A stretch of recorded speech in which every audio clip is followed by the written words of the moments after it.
we met at the Car Sports Stadium after the tennis event. Yeah. You spoke. You said your manager were coming out with an announcement. They made the announcement to fight Otieno on June 9. That was postponed to 30. What? It got postponed due to a few behind-the-scene issues. One has to do with television, which we were originally supposed to. The fight was originally supposed to be carried out with by one TV network, and it got pulled out very close to the event, and such a big fight has to be on TV, has to be live on TV, so we have to switch to another network, so we need a bit of time to put things together. Okay. A little bit of time. So how has been preparation towards this bout? So far so good. I'll say we're working. I've been in the gym, I've been training, everything going well. So Joseph Agbeko is ready. Otieno, why did you decide to fight Otieno? Because my team is building me back to the top. And the first time I fought in Ghana after years, I fought against Luis Melendez from Colombia. And it was a tough fight. He was a great boxer. So we gave the fans, the boxing fans an exciting bout. The second time I fought in Ghana, I fought against Haji Juma from Tanzania, who was a better opposition. We fought the whole 10 rounds. It was a good fight. So we are not just building ourselves back to the top with just any other fighter, but we're taking it one good fight at a time. And Nick Otieno happened to be a good fighter, very experienced, and we both fought the same opponent on our last fight, and we both won by the same decision. So that shows that Nick is a good fighter. He will give me a good fight. He'll be able to build me back to the top. It won't be an easy fight. It will be a tough one. So we don't want to go easy. We want to give ourselves a better position. So we choose Nick Otieno. What would you say has been the problem that caused your decline in boxing? Because I can remember somewhere 2010, 2011, 2013 was the name we were hearing until you fought Abner Mares. You haven't been up there. What would you say? I'll say we go through challenges in our career. We make some certain decisions that can make us or unmake us. We made few mistakes. I fought Mares, I was on top. After my fight against Mares, I started facing a lot of challenges. That has to do with my management and my promoters. I was going through a lot of battle against my ex-promoter, Duncan, which made me stay off the ring for some time because we were in court. And he was my promoter, and he's supposed to promote me, and we were in court. So I wasn't active. He wasn't promoting me. So it set me back big time. And then when I got out of Duncan's contract and then to another promotional company, Top Rank. So there has been some challenges, not inside the ring for me, but outside the ring. But I would say right now, I've moved past that. My main focus is how to get back to the top. So we're working bit by bit, fight at a time, and we'll get back there. us this clear. Your Ghanaians would like to know what caused you and your management going to court. Say again. I say Ghanaians would like to know why you and your management were in court. Me and my promoter, Duncan, we were in court for one reason that every fighter has been in court with Duncan for. And What is that reason? if you Google it, you know that every fighter fights Duncan for only one reason, and that is the same reason why we were in court. What is that reason? You know, there are some things that we may come out to tell the public, but it doesn't change anything. We still go through or fight whatever we have to fight as a fighter. So we always prefer to keep them to ourselves. But it's been fought already. So we've moved past that. My main focus now is to get myself back to the top. But then again, people will be wondering why people will be in court with this. That's why I said people can Google Duncan against his fighters, and they will know reasons why his boxers are always in court with him. Was it a mandatory issue? It has to do with a lot of things. It has to do with a lot different aspects of the sport. Different aspects, that didn't include money. You know, I won't say hot. Hot you want to get from me. Okay. Moving into the extra mile, and now with you promoters, you want to get back to where you used to be. How soon do you think you will get there?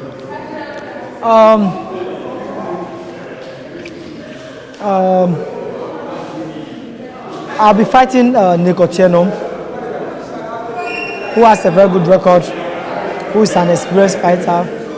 So after Nick Otieno, we don't know what may come after Nick Otieno, but my team is working hard to get me a world title shot, but we're still making sure Joseph Agbeko is very active in the ring. So we are not just waiting for the championship, but we want to stay very active until the shot comes. Which of the world title shots do you have your sights on? Say again? Which of the world title shots do you have your sights on? For now, our focus is on IBF, WBA, and WBO. IBF, WBF, and IBF, WBO, and WBA. Do you feel you are at the twilight of your career and you need to move faster to achieve this target? In life, rush, and it doesn't take you anywhere. You always have to take a very calculative move, either slow or faster. It has to be very calculative. So we are not in a hurry.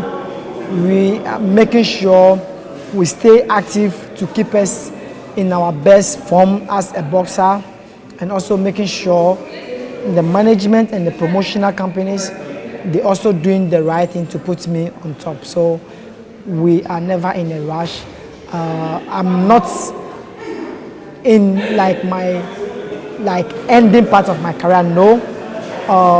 I've been in the sports for some time now.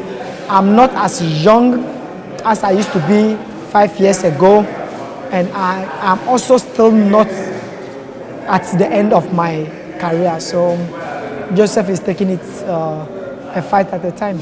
Do you often have a feeling that by this time you should have at least won the IBF WBO titles? Do you often feel that at this time of your career you should have had those titles in your cabinet? We all have what we wish for and what we work for. But God also has what He has planned for us. So I wouldn't say, of course, if I'm a champion now, I'll love it because I want to make my people proud all the time, so I'll be happy. But me not being a champion now too, I know, I believe in God's timing. The only thing I need to do is work hard as a boxer, and my team also work hard as managers and promoters, and we leave the rest to God. When the timing is right, it will come. Do you regret being on the sidelines for a long time? There's never any regrets in life. We make mistakes, we make bad decisions, but there's never regret because we learn from everything we go through. I lost against Luis Perez some time ago. I cried. I went back. I fought against him and I won. I was much happy after winning that fight than if I had won it the first time. If I had won it against him the first time, it would have just been Joseph Agbeko winning against Johnny Perez. But when I lost against him and I won it back, the joy was way bigger. So I believe me being on the sideline for some time now, becoming a champion again will be a bigger thing than me as if I was still a champion. You made mention you made mistakes, you mentioned it 3 times. What were these mistakes? People make decisions. All our decisions has never been like right. Sometimes we make good decisions, sometimes we make wrong decisions. Sometimes we get to work with certain people that if you wouldn't have worked with those people, your story would be a different story. But on another side too, I would say everything that happens in your life are lessons that prepares you for tomorrow. So there can be bad decisions sometimes, but there's never regrets. But then again, what were these mistakes that you made?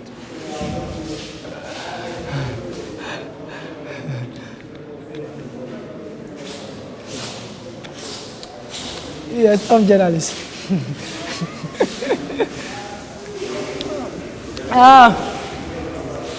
Okay, yeah. Okay, like I said earlier, I've worked with some people that has helped me in some way, and that also has let me down in some way. I've made some decisions that helped me and some decisions that also didn't help me. I won't be able to point fingers at exactly whatever they may be, but I know definitely one setback has to do with some decision they made before, but I can't recall the actual mistake. Looking at the hundreds of decisions you made, which specific decision would you say has been your best? Has been my best. Your best decision?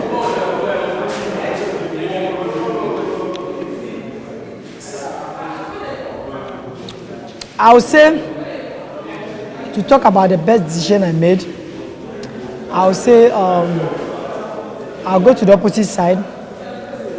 One of the worst mistakes I made was to fight Mares for the second time. You better fight after Mares again. Why? Why was that a mistake you made? That's what you want to hear, so I've said it.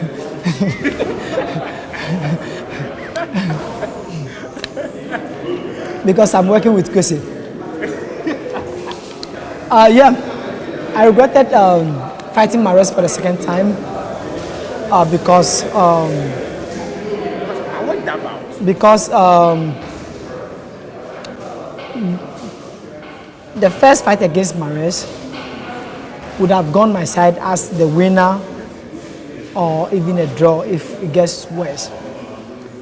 But fighting him again caused me a lot of setback because the fight wasn't on my side. that fight was supposed to be a fight which should have been promoted by Dunkin Promotion as my promoter and Golden Boy Promotion as my rest promoter. And it became only Golden Boy Promotion, not Dunkin and Golden Boy Promotion. And then, before that fight, there was a lot of issues that happened before that fight. I shouldn't have gone in for the fight. There was a lot of things that happened before the fight, and there was nothing to my favor. So it caused me a lot of setback. I wouldn't come out to the public that this is the problem or that is the problem, even if you force me. But my decision to take that fight cost me a big setback. Who has been your toughest opponent? My toughest opponent in the ring was this guy called Johannes Meister. I fought him in South Africa, and I was the Africa champion, and I went to South Africa to defend the title to him, and I won. And I would say that was my toughest fight. Which one has been your easiest? Say again? Which one has been your easiest? There has never been any easiest fight. As a boxer, as a world-class fighter, there will never be an easy fight for you. Even on your easy day, you still have to go home with some bruises. So there has never been an easy one. Were there days you sat and you felt like I should be fighting Pacquiao, I should be fighting Mayweather? Pacquiao and Mayweather were fighting at different weight class. They're fighting at the welterweight, and I'm fighting at bantamweight. So there's never any way I could fight any of them because we fight with our weight class. And I fought all the best fighters at my division. Let's come back to Otieno. Are you knocking him out? I wouldn't go in for a knockout. I wouldn't predict knockout. My focus is not on knockout. My focus is to make sure I come out victoriously. I am not fighting a push, a walkover fight. I'm not fighting an easy fighter. I'm fighting an experienced fighter. So I can't say, oh, I'm going in to knock him. Yeah, of course I want to knock him. If everyone wants to go into the ring, few seconds is done, go home and sleep. But you get to some stage where you know everyone you're fighting is very experienced. They don't just come for you to beat them. They also want to beat you. So definitely, it will be a beautiful fight. It will be a tough fight. If knockout comes, I'll make sure I knock him out. But my main focus is to make sure at the end of the day, I become the winner. Do you see him as a threat in your quest to get back to the top level of boxing? Every fighter, even if he's a baby, is a threat to you once they are matching him against you, because he is there to beat you. So of course, if you can't do what you have to do, he will do it. So every fighter is a threat. The only thing is you have to go past it. You have to overcome that threat. So after fighting Otieno, what next for? My local promotional company, Fresh King Entertainment, and my US promoters, Jones Promotion, they are in talks right now. They are negotiating few other opportunities for me, one in the UK and one in the US. I don't know how fast they will happen. So after this fight, we want to be active. I want to stay in the ring, but anything can happen. Any big shot may pop out any moment. Do you have a specific target of a boxer you want to fight after fighting Otieno? Do I have a specific opponent you would like to fight? I've been an IBF champion for a long time, and I love IBF. I love the BBC, which I've not won before. So, of course, my main focus is to fight the IBF champion. He's in England, and then the WBC champion is in Japan. So my focus is on those two boxes, but my team are exploring every angle. Anything for Ghanaians? I would like to say a big thank you to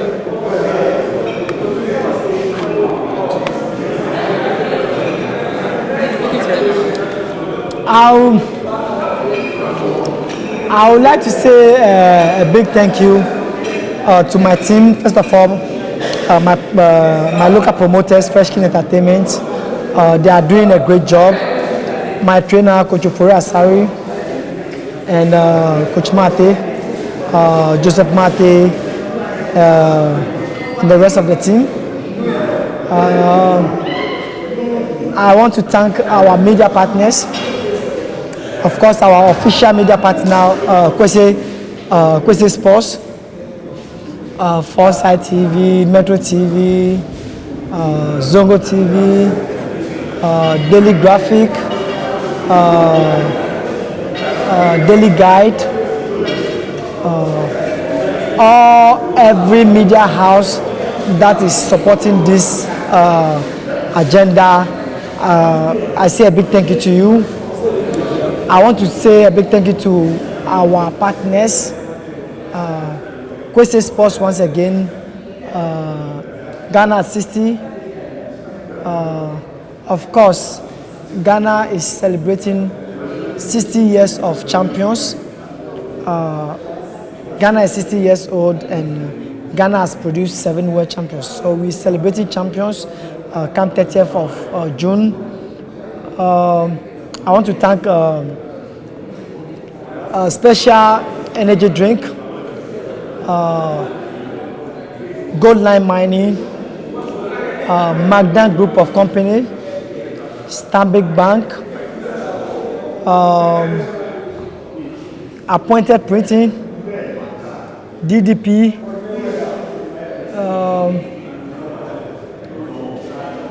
who again do I want to thank? I want to thank my loyal fans for believing in me. Keep believing in me. I want you in your numbers to come out 30th of June to the Bukum Boxing Arena, the Transport Emporium, to come and support me. This is one fight at a time, one fight to greatness.